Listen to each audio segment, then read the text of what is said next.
Well, salutations, fellow idiots. Welcome back to another episode of that Nocturnal Emissions, baby. Apologize for the delay on this, or apologies, rather. Ran into some technical difficulties. Hopefully that intro video played like it normally does with sound and everything. I'm still suffering from a little bit of a technical glitch on this end, but I think we're ready to go. Did the intro play okay, Mason? Did we have our little jingle and everything? Yeah, it did. Very cool. So tonight we're going to be discussing a new film in the Full Moon filmography. This is a new tradition for New Year that we've launched. We took a vote, and by popular decision, it was decided that the first Saturday of every month is going to be dedicated to, a full moon release from the last 5 years that's not part of a major franchise or anything like that. I believe this week's selection came down to Jester Mikey. He submitted this film. We all submitted a film, and we spun on a randomizer. His was the one that it spit out, and I think it's a timely one to cover because it's the newest release of the batch of films that we had thrown into the hat. Do you have any reason why you chose today's film, Mikey? You wanna tell the tale a little bit there?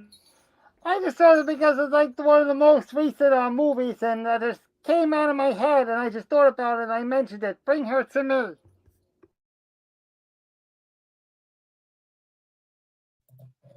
He is correct. Today's film is Bring Her to Me from the year of our Lord 2023.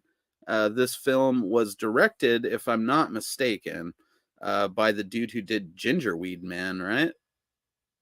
Yeah, he was also the voice. Yes, he's Gingerweed Man all the way. Brooks Davis. Indeed. Yeah, he threw this together. I'm not sure if it's his directorial debut or not. It certainly is the first film I'm aware of him doing for Full Moon outside of, obviously, Gingerweed Man. It looks like he has something to do with famous TNA, though I don't know if that's just a scene from something that he did in there. So yeah, it looks like he's relatively new to doing films. He's only been out there for the last 10 years or so. And all of the stuff that he's done appears to have been through Full Moon. He was second unit director on a bunch of the films that they did. He was assistant director on Bad CGI Gator, which we'll be covering in the future. He was involved with The Resonator, the Evil Bong movies, Cassex, Don't Let Her In. He was the second assistant director on that, which makes some sense. This is kind of a spiritual successor to the film. So lots of cool stuff in store, I'm sure, in the future from Brooks Davis. It looks like he started on Evil Bong 5, went right into Killjoy Psycho Circus, and then it's been off to the races since there. He's been involved in pretty much all of the cool stuff that Full Moon has done since then, for the most part. So very excited to see what comes from him in the future. This movie, it stars Beck Doyle, Rosalind Gentle, Kaland Erlanda, and Emerson Niemczek. Real, simple cast for this thing. And obviously it was, released through Full Moon, distributed through them. I had to rent it on Amazon Prime because my Full Moon streaming subscription is still expired. I got to take care of that. I totally thought that it was going to be on Tubi until this morning when I went to watch it. And it was like, holy shit, I gotta pay a little money because I can't not watch the movie. It was the day of the discussion. I'm glad that you submitted this, Mikey. I think that Mason would agree there. It's definitely a good choice for, to break in this new tradition of covering new Full Moon films. We might as well start with their most recent thing. Is this the most recent Full Moon release? I believe so, yes. Yes. But the last movie was Bad CGI Gator. That was after Bring Her to Me. Oh, okay, so that is this is the second to the newest release, pretty much. So we're basically, dove into this proper with literally one of their newest releases out of the gate. And man, am I excited to cover Bad CGI Gator in the future. I think that's one that needs to go into the next rotation, and hopefully the randomizer spits it out at us. I guess all of our history with this is the same because it's a brand new fucking movie. So we all pretty much just streamed it and thought it was cool. We don't really have to get into the, our history with the film because it literally doesn't exist. It just came out. Mason, what was your, general impression of this film? I guess we'll just do first impressions, then we'll run that trailer and jump into the breaking it down, Well, I gotta say, Bring It to Me is sort of like a pretty interesting. Like it kind of comes out like this similar setup, like this one woman being pursued by this sort of demon that haunts her dreams. He he seems like he wants her a part of this like sort of like ritual sacrifice of sorts, and there's like a group of followers helping him, like this old lady and this deformed guy with bandages. And in a way, that the film kind of plays around with that, and even kind of goes into like sort of a twist in it, like they like almost like every few moments in the film there's like a different twist every turn.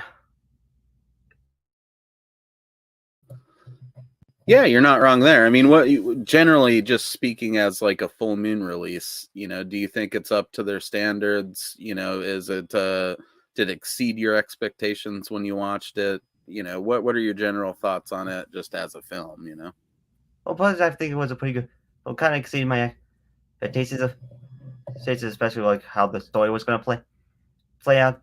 And I was kind of up there as one of the cool, interesting film up there to its success. Don't let her in. Yeah, I would agree. I'd honestly say it maybe even surpassed that film a little bit. Don't Let Her In was a cool minimalist horror flick with like a neat sort of, demon possession neighbor, roommate from hell kind of a gimmick going on. This took it into full on full moon fantastical, like depraved insanity land. And I love it for that. It definitely exceeded my expectations like tenfold. I thought that it was maybe going to be on par with Don't Let Her In, and I was hoping it would at least live up to that. I think it kind of blew that movie away, to be honest, in terms of like full moon vibes and just being just a crazy spectacle. Obviously the special effects aren't up to par with what they were doing in the 90s, and neither are the performances in the film, but I do think that it does a really good job of matching like that vibe of the stuff that they were doing in the 90s, right from the opening credits and the opening, like the logo and the opening credits looking kind of old school with the full moon trademark and shit underneath it. And it reeked of 90s full moon. It just had modern execution, which is what we want out of these guys anymore, if we're being honest. We want this kind of shit that kind of calls back to the sort of movies that they were doing that we would have rented from the video store back in the day.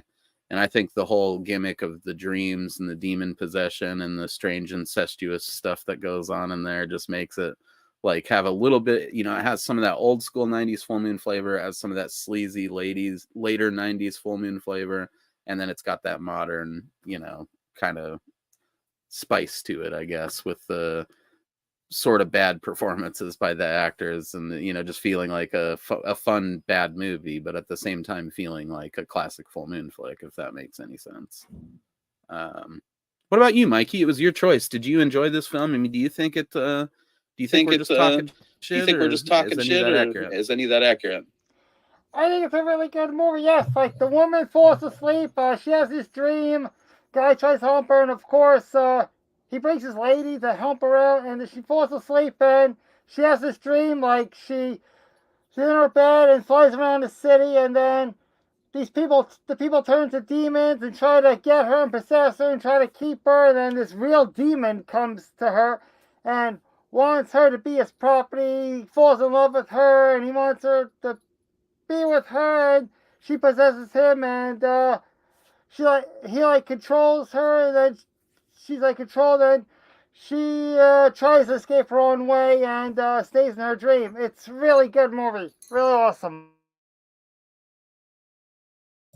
Right. I mean, do you think that it kind of fits, like I was saying, like that old school full moon aesthetic and vibe a little bit, but with the modern spin to it? I mean, I feel like this is probably one of the better things full moon's released in a while, outside of like the obvious bangers like Subspecies and things like that. But this, I think, really did kind of surpass a lot of their lesser hyped releases that they've done. Yes, I like the opening and the ending credits. Yeah, it's really awesome. Yes, it's really awesome. I like it. Yes, it's really cool. That's what Full Moon needs to do. Yeah, this is the direction they need to continue in with these type of releases. Put some actual time into it. overcome some of those limitations by the lower budgets and the lesser special effects, and just get fantastical and weird with it. That's what we always loved Full Moon for in the past, was instead of just cranking out generic slasher movies or whatever, they were doing like these fantastical, whimsical, weird movies that you could just get lost in for a minute. If I had known that this movie was going to be this badass, if Full Moon had hyped it maybe a little bit more, I probably would have went into this with a totally different mindset. Like, all right, I got to get some edibles and roll a fat joint and just sit there and just get lost in Full Moon land for a bit. I ended up watching it on my phone and just still being blown away by it. I can't wait to get this physically, because I do think that it's going to be a repeated, revisit when I'm doing these full moon marathons in the future. If you ever watch Don't Let Her In without pairing it with this in the future, I think you're kind of fucking it up. That's like the perfect double feature too. We haven't got a sequel to Don't Let Her In yet. I still think that we should, but this serves as much as a sequel to that as anything else. I think it works perfectly as a companion film to that and surpasses it in every way, which is what you want for a follow-up, right?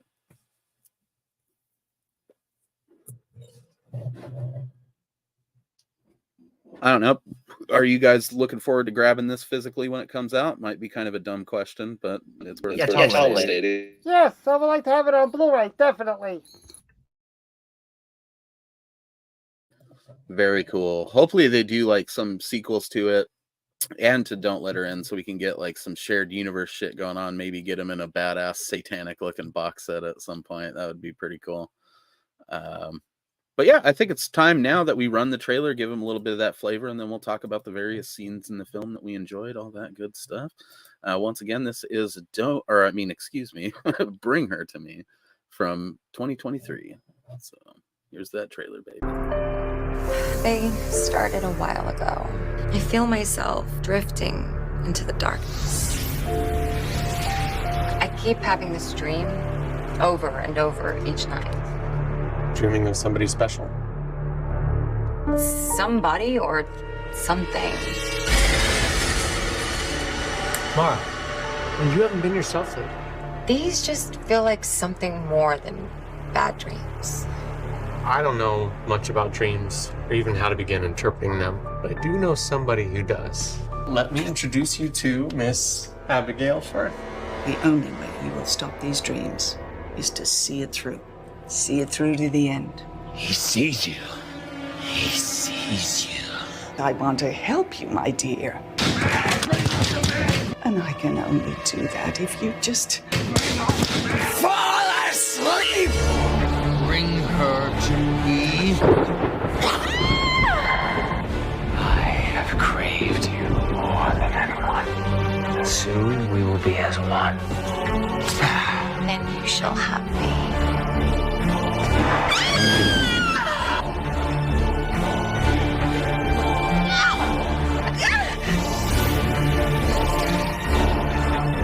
He's taking her.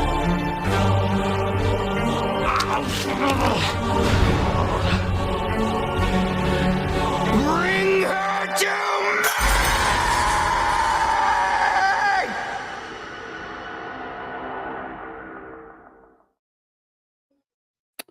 There it is, guys. Bring Her to Me. Pretty decent fucking film. I mean, I know what you're thinking when you see some of those special effects. Not as good as we've seen in the past, but for modern Full Moon and, being one of their throwaway titles, I guess, that's not Subspecies 5 or like a huge deal that they're putting all of their funds behind, I think it turned out pretty well. Watching those special effects again in the trailer, it's like, damn, they actually looked pretty good. That's the first time I've seen them on a larger screen than the palm of my hand, and I still think that they come across pretty well. I don't know, man. I guess to start the film out, as these guys have already covered, it's basically your standard demon possession, nightmare haunting type flick. This girl is having these bad dreams that are keeping her awake at night, where this demonic presence is like closing in on her. She eventually talks to her barista friend at the local coffee shop about it, and he suggests that she have like this spiritualist medium type lady come over and sort of do some dream therapy with her, is essentially the plot of it. Pretty quickly becomes apparent that they're involved in this. You know, there's more to these dreams than meets the eye. Maybe this demonic presence is actually real and these people are in on it. All this is revealed in like the first 20 minutes of the movie. The movie is only 55 minutes long because Full Moon doesn't see fit to waste our time with B movies these days. So all of their run times are very economic, and I appreciate this movie for that as well. I think it's like a full 10 or 15 minutes longer than Don't Let Her In was, and it's better for it, you know.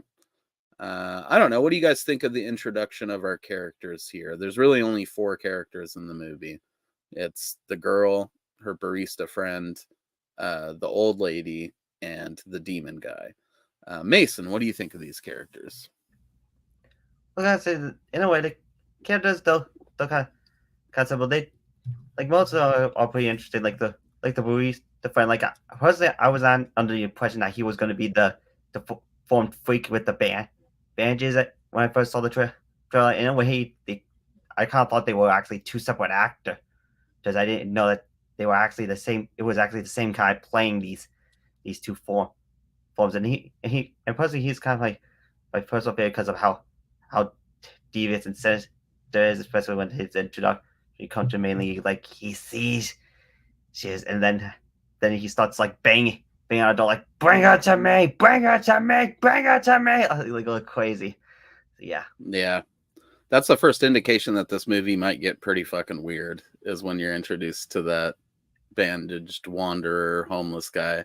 And I'll agree, that was like the only reveal of the movie that felt like a surprise, I guess, was that, oh shit, it's that dude. That's this guy.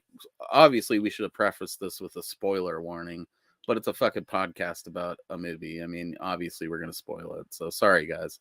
I would definitely pause this here, though, and or you should have paused it a long time ago and went and watched the movie, but my bad. Anyways, yeah, I mean, his reveal as the bandaged guy was pretty cool because I didn't see that coming. I thought maybe he wasn't even involved in it at first until that reveal, and I thought that was pretty cool. What do you think of the main chick? I mean, her performance is pretty wooden. She doesn't add up. I mean, she's just the girl of the movie, and she's fine, I guess. I do feel like the main characters in Don't Let Her In were a little bit more compelling, and they felt like more fleshed out characters. In this one, they just sort of feel like they're there to move the plot along, and that's fine because there's a lot of visual, fantastical shit for us to look at. So, but what do you think of her, Mason? and she was all I mostly just coming to just this monotone girl who's caught in this sort of satanic ritual of sort, and the main target of the demon who wants her. So I mean, she's So no, go ahead. In a way, she's like not full on into it, but she kind of says she's okay. I think that about sums it up. What do you think of our 2, I guess, main characters, Mikey the barista dude and the sleepy chick? Well, I think the barista guy is like kind of a helpful guy. He wants to help her out with like all the bad dreams she's having. That's why he sends this Lady Abigail to help her out and things. Gives her coffee. Comes to her house with old Lady Abigail. And Mara, yeah, that's her name. And she's a normal girl. Like, she falls asleep. And she has this dream. And they try to help her out. And the dreams start happening. And the woman becomes a demon. And he becomes that bandaged guy that wants to have her. And he says, bring her to me, bring her to me. And she has the dream with this the demon guy that wants to have her for good, and she has all the other dreams, like she in bed and goes around the city and goes to the demon, and the demon wants to have her, and I think she's just like she's just asleep like in her dream and just dreams her own fantasy. Yeah, I would agree with all that. I guess the only other characters are the old lady and the demon guy, and they're just kind of there during the dream sequences. I mean, there's not a lot to be said about them because, again, all the characters in this are just kind of there to move the plot along and get you between the different special effects sequences and visuals. I mean, the old lady's fine. I think her performance is probably the best performance, acting-wise, of anybody in the movie. She went full ham with this, and I love it. It reminds me of like a performance you would see in an old school full moon movie. And then sort of the same thing with the demon guy, you know. He reminds me of a character you would have seen in a 90s full moon flick for sure. Kind of over the top in that comic book sort of way, but without being totally cringe about it. I mean, I don't know. I like it. It was an effective performance. He kind of reminded me of Dennis on It's Always Sunny in Philadelphia, which was kind of like a cool, I guess, bonus thing for it too. What do you guys think of the old lady and the demon dude? We'll start with you, Mason. But like the like they tell you know what you put in into like into town. It's coming off as sort of like this sweet old woman who wants to help, but when the situation ends up, they could go through this little plot that she sort of reveal that she's a part of this sort of sinister plot with the main demon guy. And for the demons, so he's pretty okay. Not as like better than the demon of Don't Let Her, but still pretty in a way a pretty good performance, and they in a pretty like cool attack coming off as so like they suave kind of got tired, almost like he's trying to win her over, but just for the looks, especially when he kind of hides his sort of more demon factors like his skin. The only thing from his demon side showing off is his claws. Right. Yeah, I liked it. It also had like a classic sort of almost Universal Monsters vibe to the way that dude was portrayed throughout it too. I thought that was pretty neat. What do you think of those characters, Mikey, the old lady and the demon? I think they were pretty cool. Like, especially the old lady. Like, she sits down, tells the girl to fall asleep, and she says all these things. And she says like this demon like language, like this evil spell thing. Oh, and they're And speaking then- in tongues. Oh, and they're speaking in tongues.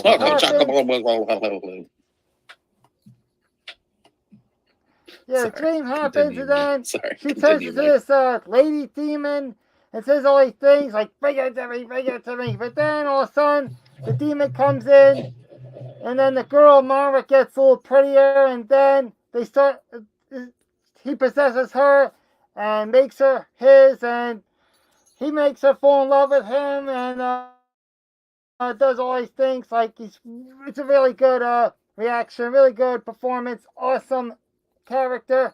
It's really good.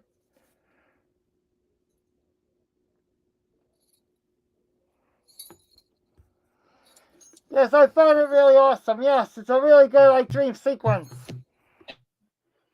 Yeah, man. I think they do their job. You know, this movie is a perfect example of Full Moon pulling off yet again, like they've done in the past with, you know, Necropolis Legion. I think was the first one that I really noticed it on. And then you get shit like the Baby Oopsie stuff or Don't Let Her In, where they're doing like this minimalist approach to doing what Full Moon is best known for doing, which is creating like these fantastical, weird fucking horror movies like we've established. But in those previous movies, they didn't do enough of the fantastical stuff. As much as I loved Necropolis, as much as I love Baby Oopsie, as much as I love Don't Let Her In, they kind of do feel very minimalist. Whereas this is the first time, I think, in them doing those sort of films on that scale where they've managed to surpass the minimalist feeling of it with these fantastical dream sequences and her flying through the fucking city on her bed. That reminds me a lot of Shrunken Heads, which is like a cool callback, just the whole way that it was shot, even though I'm sure it was drone footage touched up digitally and not actual miniatures like in Shrunken Heads. It was still cool to see. I like the sort of connection between this and other obvious stuff. Like, I mean, clearly you've got like throwbacks to your classic sort of Rosemary's Baby, different sort of The Omen, sort of demonic child birth based possession type films, you know. I think there's a little bit of a connection between this and I don't know if you guys are familiar with Adventures in Slumberland, or Little Nemo, the film was called when we got it back in the day. It's like an animated film about this kid who flies around on his bed and goes to this dream world and shit. And there's absolutely no way that the cover of this and the film itself don't take a little bit of inspiration from Nemo and Slumberland, which is a cool random connection outside of the full moon, sphere that I'm sure we've got to thank the director for completely, because it just is such a random reference that's included in there. I do like how they are able to use the rudimentary digital effects and things like they've got to do some cool stuff in those dream sequences. They also built some really neat sets for those dream sequences that we see them on at some point. You could tell a lot of it's shot within that like ghetto, mansion that Full Moon owns in Ohio or whatever, or on like sound stages. But then they also build like these cool sets for the dream sequences, which just feels like more than Full Moon has put into a lot of these films in the past few years, like the dream sequence set alone with the cool pillars and like this sort of heaven and hell motif that's going on with it and stuff. They just haven't been doing that with a lot of their movies lately. It feels like they're shooting these minimalist films in this house that they own, but this felt a little bigger than that. Am I wrong in thinking that? It was just... No, this actually does kind of feel bigger because, like you said, like the dream sequences are pretty interesting, especially with the moments where she's on a bed flying through the air with these ghosts and spirits, like she's going to this other dimension of sorts. So it's especially like the demon going to the demon where I'm having like being like a sort of a dark landscape with our main demon himself sitting on his throne. Yeah, it just felt like they went more fantastical with it. It keeps coming back to that. Like they actually pulled out all the stops and just made an ambitious B movie again with this, instead of just sort of making Full Moon product within their reach, And I think that's what always made 90s Full Moon awesome, was that they went above and beyond. Like they had a limitation to it, sure, but they also believed in us as viewers and fans of the stuff to have some suspension of disbelief and allow for some of the more fantastical stuff that they tried to pull off that maybe they didn't have the technical means to pull off in a realistic way. But we liked it because of suspension of disbelief and just getting lost in that Full Moon world, And this is the first movie they've done in a long time that made me feel that kind of feeling. And I was not fucking expecting that going into this, Mike. I thought this was going to be another, like, don't let her in, basically, which, while being rad, was not quite on that level, I'd even probably, in terms of just general quality and Full Moon vibes, put this above everything but Resonator that they've done in the last 10 years, well, Subspecies 5 has got to be in there as well, but as far as the general projects, this is right there with Resonator for me, of being like them actually pushing the limits of what they can do rather than just making something that's comfortable, and not a dig. I've liked a lot of the comfortable Full Moon movies that they've put out in recent years. Those are fun too, but seeing something like this really fired me up. And I knew that it was going to be sick as soon as I heard the music and saw that opening credit sequence and the old school logo and everything. I was like, oh, okay, they're trying to do something pretty fucking neat with this. It's not just another random Full Moon movie to put out on the streaming site. I mean, did either you guys get that feeling when you first fired it up and saw those opening credits? Am I crazy here, Mason? Yeah, I kind of got that feeling, especially when they kind of started the monologue right when the logo started appearing. I kind of get that sort of feeling like this is actually going to be different from other Full Moon, like it's sort of like a different sort of tale of sorts. Yeah, they did do that, dude. They cut the monologue over the where we normally get the screeching, flapping bats and stuff. The monologue starts right there, and the Full Moon logo blends into the intro of the movie, and that's more effort than Full Moon has put into a lot of these for a while. Does Subspecies 5 even start with something cool like that? I mean, I'm not quite sure. I think it's just the typical full moon logo, and then it cuts to the landscape and the credit. see, if I was doing it for Subspecies 5, I would have at least made it be the Subspecies theme playing like over the fucking where the bats normally would be. Because then it would have had this same effect where it's like, oh, this is special, you know, like this is not just a normal full moon movie. Or maybe just like the opening, so not like the main Subspecies theme, but so like the opening notes that was similar to like in the first Subspecies film, you know, the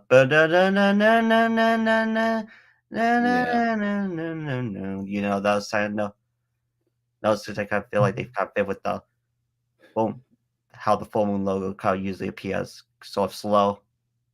So it then leads. Oh, I get it. Yeah, I get what you're saying. Like sort of that retro jingle to it instead of the bats. That would have been sick. It's cool to see companies do throwback stuff like this, you know, because it is a good way to remind the fans that they haven't forgot a lot of us have been here since we were renting this shit at the video store, you know. So kudos to him for doing it, and hopefully what's his Bryce Davies? Is that the guy that did this? Brooke Davis. Brooke Davis. Yeah, keep that fella around. He's doing good work, obviously. He's been involved in some of their better stuff, and then this is just top fucking tier, you know. I guess really the thing to do with a movie as simple as this is to just run through our favorite scenes of it. So, I mean, what's like a first favorite scene for you, Mason? Well, obviously the introduction to the foreign bandage hobo, and of course like the first like dream sequence when Molly ends up entering her dream with on her bed flying through the air. Fucking yeah. Those would be favorites of mine too. That first introduction to the hobo is again like that indication that the movie might get a little unhinged, you know, and it does by the end.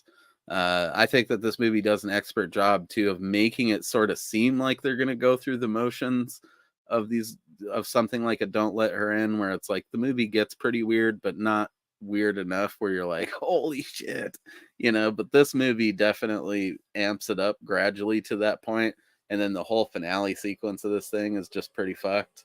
But yeah, that first scene with the bandaged fucking wanderer or whatever we're calling him, that guy really set the tone for the movie. I think that, oh shit, this might get a little gross, you know. And then of course, you know, for obvious Shrunken Head parallels and, you know, Little Nemo parallels, I really love her flying on the bed. What about you, Mikey? You got any thoughts on those scenes or any other scenes that you particularly enjoyed?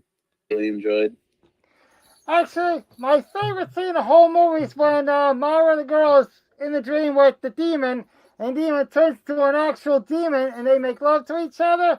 And at one point, Mara digs her hand into his chest, and she pulls his heart out of his body, and she starts eating his heart out, and he faints and he dies, and she goes nuts. Yeah. That's a really good scene, and she's back in her apartment, and she's with Abigail and Roz when he's bandaged up, and she starts getting control and goes, oh, bring her to me, and then Abigail screams, ah, ah. That's the end of the movie. That's my favorite scene in the movie. It's really awesome. It is pretty fucking sick, dude. You know, that's definitely the highlight of the film. I would say for me as well. It builds to such a crescendo of weirdness and insanity, you know. And then one of my favorite little bits during the finale sequence is after, you know, the old lady gives the whole story about how really all of this started as a plot for her to have a child. Like she just really always wanted a child, and then she eventually was given one by this demon. But the whole, you know, catch to the whole thing is that she's got to help him like harvest fucking souls to devour or whatever. It turns out that, you know, the girl is like a demon eater or whatever she calls herself at the end, which is basically them setting up sequels, you know. I could even see like a crossover again between this and Don't Let Her In as the obvious one, but then you could also bring Dark Angel back into the mix with stuff like this. and make for some pretty cool potential future films if they wanted to go that route with it. But I love the part after she explains all that, and then the whole finale is building, and she just starts making out with her bandaged freak of a son. Yeah, it's like, oh fuck, they just threw some good old fashioned incest in there just to make this uncomfortable. You know, it's such a cool touch. They didn't have to do that. They did that for us old school weirdos that are like, oh my god, all right. You know, now she's kissing the fucking dude while this guy's like having his final confrontation with the girl. And it's just such a gnarly, grotesque, like old school full moon thing to do, you know, add in some tawdry, gross sexuality to it that makes it just that little bit more weird and uncomfortable. I don't know. I think, yeah, my favorite scene in the movie would be the same as yours, Mikey. I think that there's pretty much outside of the dream sequences and stuff, there's not a lot of great moments in the movie. One of the ones that I thought was particularly funny is in the background at the beginning where they first introduced the barista dude. There's this guy that just walks like 100 feet in the background without ever stopping looking at his phone. Like he's just looking at the phone the entire time as he's walking down this supposedly real street, which people are guilty of doing, but it just felt intentionally put in there as kind of like a little, you know, funny bit in the background to make you be like, damn, yeah, people really are like that nowadays, I guess. Amazing he didn't hit anything, though. It's almost like he's on a soundstage or something. But, you know, other than that, there's not a lot of charm outside of the performances, the people, and the fantastical stuff. But do you really need that, you know? Full moon movies always kind of got right to the shit back in the day. And I feel like these movies that they do that are like an hour long are keeping up that tradition of not wasting your fucking time by having like a bunch of nonsensical moments. Like everything is moving the plot forward and you're getting any charming shit with the characters is going to be with them interacting with the main plot devices of the movie. You know? I mean, I'd much rather have that kind of shit than movies where they, you know, most of the memorable stuff in the movie is stuff that has nothing to do with the plot, like in, you know, Silent Night, Deadly Night 2.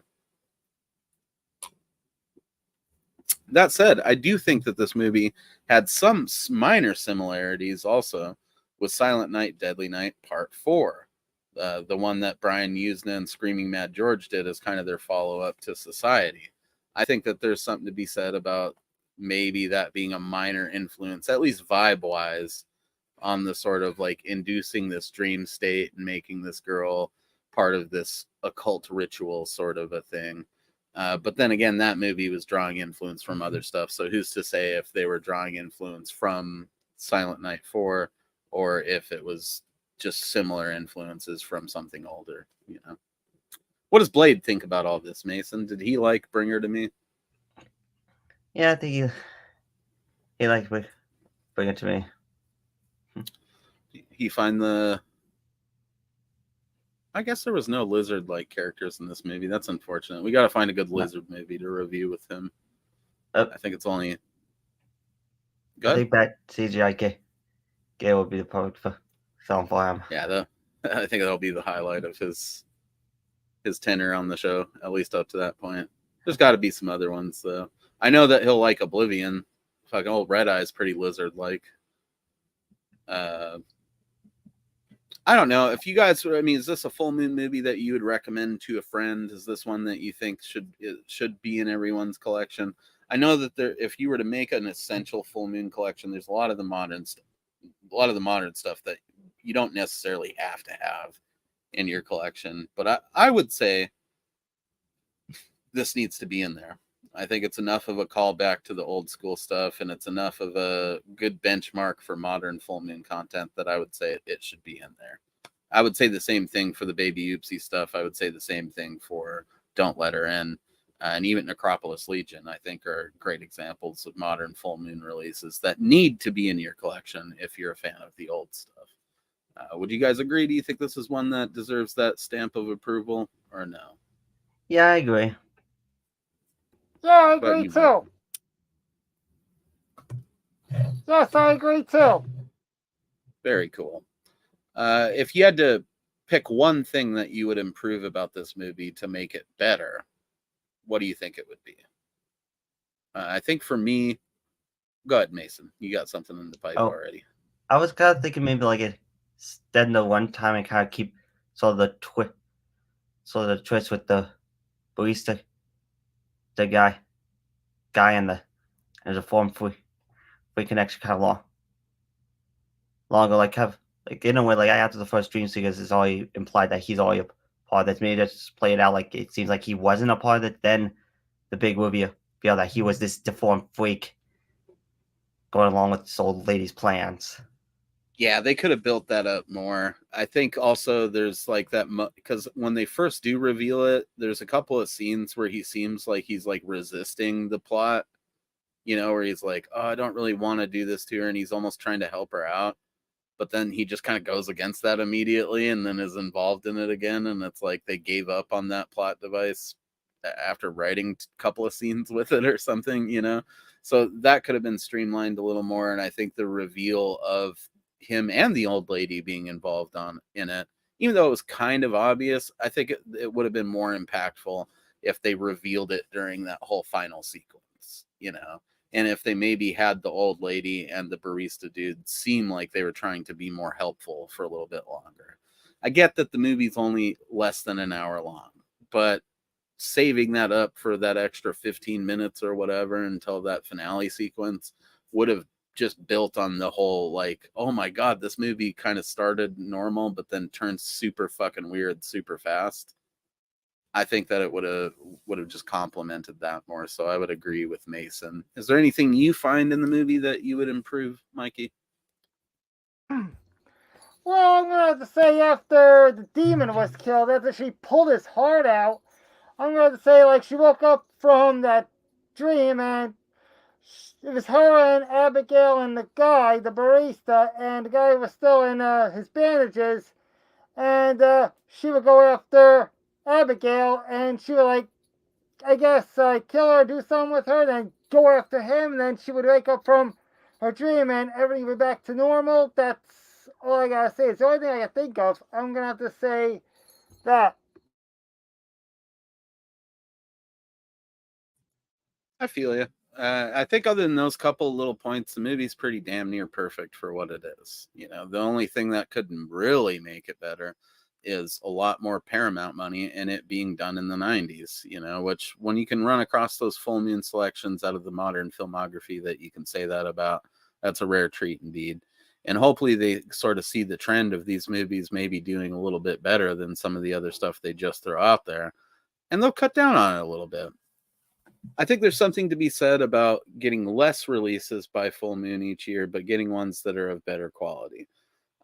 Again, we're all fans of the, you know, sort of filler flicks that Full Moon puts out there. They're good fun and everything, but I can't help but think some of that money could go toward, it would be better spent improving on and doing sequels for movies like this, as opposed to just giving us like some random piece of junk that we can enjoy to a certain point and move on from, or just total pieces of junk like Murderbot. Let's not do that again. Love you, Jim Warnorski. We're friends on Facebook and everything.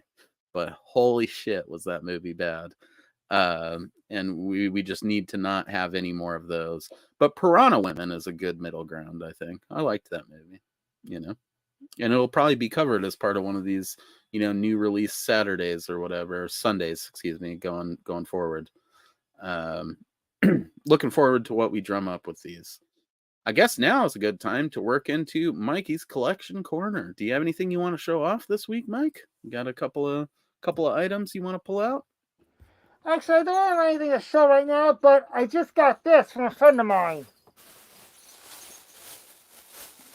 Oh shit. New arrivals. Well, these are custom-made items. You can't buy these anywhere, but I do want to show you this. A friend of mine made these for me. I just got these today. It's like you put them on the stove and you make hot plates like on top of them. Look, adjuster Mikey Stone. Oh, that's sick, dude. Yeah, friend of mine made me these. So Oh, neat. Public Master, and Jester Mikey's in there somewhere. I'm in there somewhere. My friend made me these. I just got these earlier today. It's awesome. So I'm going to show you today. I'll show you more next time. Fuck yeah. It's still worth popping in and checking out the Jester Mikey Collector's Corner. Yeah, Mike's always got some unique shit over there. Some one-of-a-kind stuff, obviously, and then shit that you can't really just grab easily these days. You know, he's been collecting Full Moon for a long time. Those truly are magnificent, man. And what did you say? You put them in there and you do what with them? Like you stick them in the oven, and how does that work? Actually, you're supposed to put them on the stove, and you put plates on top of them. You make hot plates on top of them. That's what my friend told me. My friend made them for me. My friend DJ Mumbles, yeah, he made those. Okay. I've never heard of this, but it sounds you'll have to do a video demonstrating it. You got something you want to say, Mason? Nothing. No, it sounds pretty interesting. Like little hot plates are basically like keep the food warm. Oh, okay. I get it. At first I was like, what the fuck is he even talking about? Like you put them on top of your stove and then you make hot plates with them. Like when I hear hot plate, I think of like that thing that you cook stuff on, you know.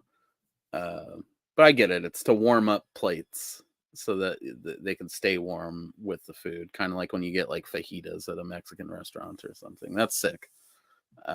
It's super cool that he customized them for you. You can tell there's like some craftsmanship and time that was put into making those, which is so cool, dude. And just looking forward to more Collector's Corner segments in the future, even if they are only a brief moment like that. It's worth it for all of our viewers to see the cool, you know, creations and curations in the Jester Mikey Full Moon library, because it is immense, and I'm sure we'll never hit the end of it while we're doing this show.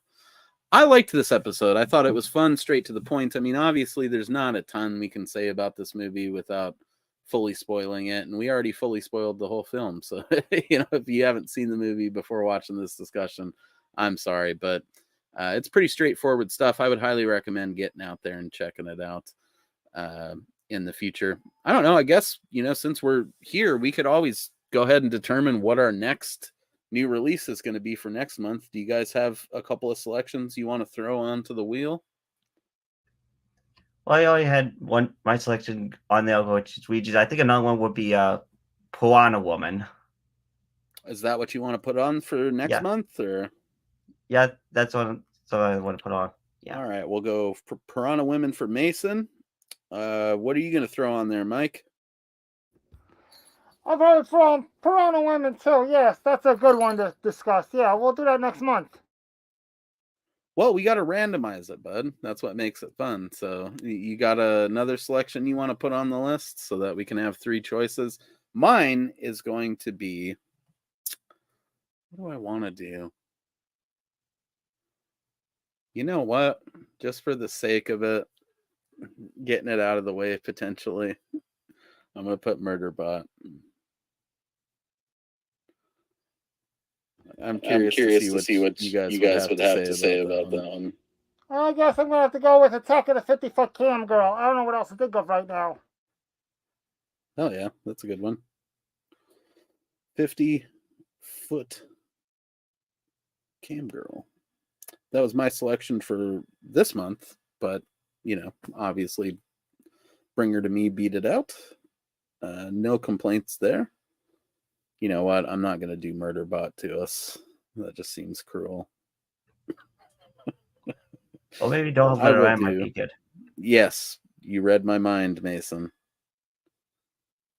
So Don't Let Her In is going to be mine. And then we've got Piranha Women from Mason, and we've got 50-Foot Cam Girl from Mikey. Let's go ahead and apply those changes to the wheel and spin that shit, see what we're going to be covering here. Well, I think I can just show it to you guys this week if I turn my brightness to the right configuration there. You'll at least be able to see who won and know that this was on the up and up, that I didn't cheat.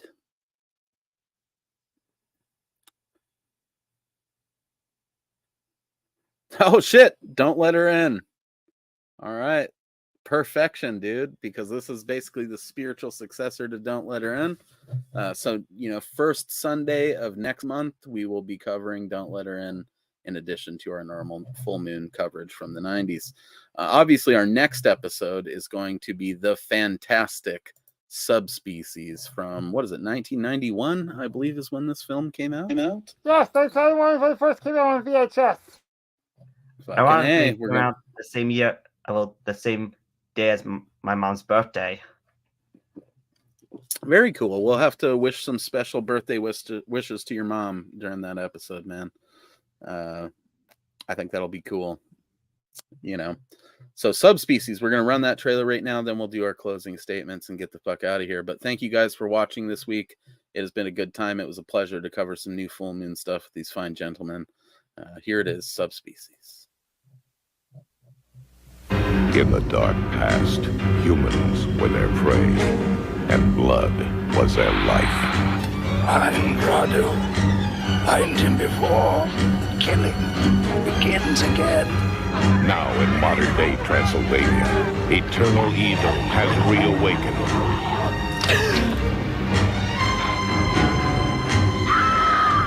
I'm afraid for you.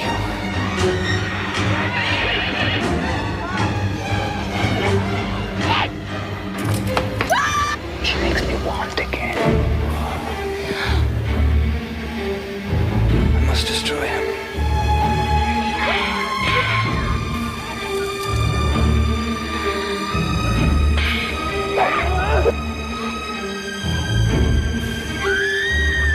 Subspecies, starring Michael Watson and Angus Scrimm of Phantasm.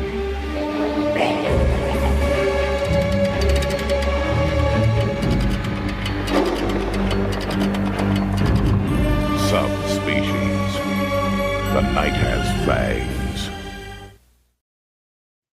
There it is, folks. Subspecies, our next film that we're going to be covering on the list as part of our ongoing coverage of the full moon 90s filmography. Very much looking forward to being able to say that we have that under our belt at some point, because then we can just focus on new stuff and older stuff and, feel like we truly did cover the golden age. We've made some good headway at it so far. Last episode was for Puppet Master 3. I thought it went exceedingly well. Also, we've been having a lot of fun with this. So, is there anything that you got for the people that you want to plug coming up, Mikey? You got any videos that are going to be dropping soon? Any videos that you've dropped recently? Yes, I'm working on my first official for 2024. It's just called Just for Mikey in 2024. I'm going to be showing a lot of stuff, including my Puppet Master jacket and that Blade sneaker head from the Belair's company. Yeah, it's being edited and it'll be on YouTube by the end of this week. Maybe by Wednesday, if not Thursday or Friday. I'm still editing. Fucking A. What about you, Mason? You got anything coming up? You got anything going on? You got any events you're going to be attending or anything you might have in store for the future? Or Blade, does he have anything coming up? Any content coming out on the YouTubes? Not gonna show, but I think I might end up doing an actually introduction to the viewers of my introduction. So that introducing the people who watch my channel to give us a proper introduction about how so Christmas present and just how cool he kind of looks. So as you can see, right now he's just napping on my hand He's a very handsome boy, and he's always very well behaved during these discussions. I think we catch him after his bedtime, but I'd be interested to get his opinion on some of this stuff. I don't have anything really coming out personally, but I do have a discussion this coming Wednesday for Scanners on the Schlockaholics Classic Cut. We're doing a lot of that stuff on every other Wednesday, so we've got a cool lineup for 2024. Scanners is the first of those, and then the following Saturday we have a review coming out for Color Me Blood Red by Herschel Gordon Lewis, working through those old school splatter flicks on the side of the boys normal monthly selections. So if you're a fan of Blood Feast or 2000 Maniacs and you've never seen Color Me Blood Red, or you haven't revisited it in a while, go out there and check it out so that you can be present for that discussion and get the full full deal out of it. As always with our, mainline discussions anymore, we're trying to include footage whenever possible so that you guys can get a better taste of it other than just the trailers. And going forward, I do want to implement that on these. This week, that was not possible because it was something I had to stream and did not own physically. But for subspecies, you should be seeing some tasty footage as well. Got a whole new setup to implement capturing that stuff as I watch the films, so there's really no excuse for those not being present in the future other than me just not uploading them in time. I just want to thank the computer gods and the internet lords or whatever for allowing this stream to happen this week. As these guys know, based on our delay, it was very narrowly not going to happen because my computer was in full revolt, but it worked out.